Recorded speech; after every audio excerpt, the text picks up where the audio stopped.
سوال تو پہلے ملا ہوا تھا، اس نے اس کو کہا کہ مجھے کوئی تکلیف ہے میں گھر جاتی ہوں، دعا کہا کہ امام صاحب نے سمجھا دیا۔ وہ گئی تو جو برقع اس نے پہنا ہوا تھا نا، نقاب ساری عورتیں، وہ جا کے نا اس نے امام صاحب کی بیوی کو دیا۔ امام صاحب نے اس کو سمجھا کے بھیجا تھا، وہ برقع گھر لے گئی اور جا کے زوجہ کو ساری بات سنائی۔ وہ دوائی کھانے گھر چلی گئی اور زوجہ برقع پہن کے تھانے آ گئی۔ سویرے قاضی کے سامنے بھیج ہوئے تو کہنے لگا جی آپ اتنے بزرگ ہو کے، عالم ہو کے، بیوی کے ساتھ اکیلے؟ فرمایا میری بیوی ہے تو میں نے اکیلے ہی ہونا تھا اس کے ساتھ، اور کس نے ہونا تھا؟ جناب آپ کی بیوی۔ فرمایا بلاؤ میرے سسر کو، اور بلاؤ محلے کی 10-12 عورتوں کو بھی دیکھ لے۔ انہوں نے دیکھا تو امام صاحب کی بیوی نکل آئی۔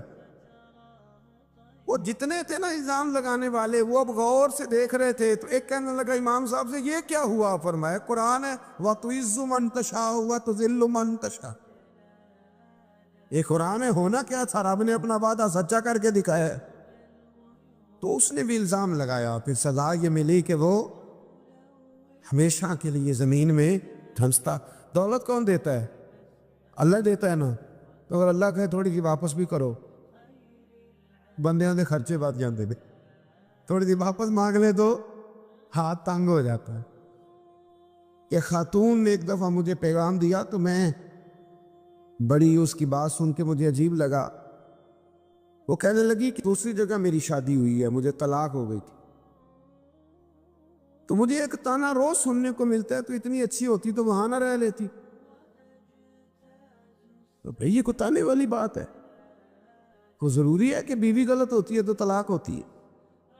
اللہ کے محبوب علیہ السلام کی 2 صاحبزادیوں کو ابو لہب کے 2 بیٹوں نے طلاق بھیج دی تھی، کس کی غلطی تھی؟ تو آپ کیا کہہ سکتے ہیں یہاں کیوں طلاق؟ تو اتنی جلدی بات تھوڑی کر دیں گے آپ، تھوڑی احتیاط فرمائیں بولنے۔ حضرت عبداللہ ابن عباس فرماتے ہیں میرے نبی پاک علیہ السلام نے میری تربیت فرمائی، اور محبوب پاک علیہ السلام نے فرمایا عبداللہ یاد رکھنا، یہ نوجوان دوست میری بات لکھ لیں، پریشان لوگ میری بات لکھ لیں، جن کے پاس قوت فیصلہ نہیں وہ اس بات کو لکھ لیں۔ حضرت عبداللہ ابن عباس فرماتے ہیں میرے نبی پاک علیہ السلام نے مجھ سے فرمایا تھا عبداللہ سن، اگر ساری دنیا مل کے تیرا کوئی نفع کرنا چاہے کر نہیں سکتی جب تک میرے رب کی رضا نہ ہو، اور فرمایا ساری دنیا مل کے تیرا کچھ بگاڑنا چاہے تو عبداللہ بگاڑ نہیں سکتی جب تک رب کریم کی حکمت کا تقاضا نہ ہو۔ لوگوں سے ڈرنا، لوگوں کی طرف دیکھنا، ماحول دیکھ کے اپنے راہ کا تعین کرنا، ہر بندے کے خیالات کے مطابق ڈھلنے کی کوشش کرنا، فلانا نہ ناراض ہو جائے، فلانا نہ ناراض ہو جائے، وہ جس نے ہونا ہو جائے، بس رب رسول ناراض نہ ہو۔ اپنی زندگی میں اپنے مالک کو مولا جان کے، بل اللہ مولاکم، اللہ تمہارا مولا ہے، وَهُوَ خَيْرُ النَّاصِرِينَ، وہ بہترین مددگار ہے۔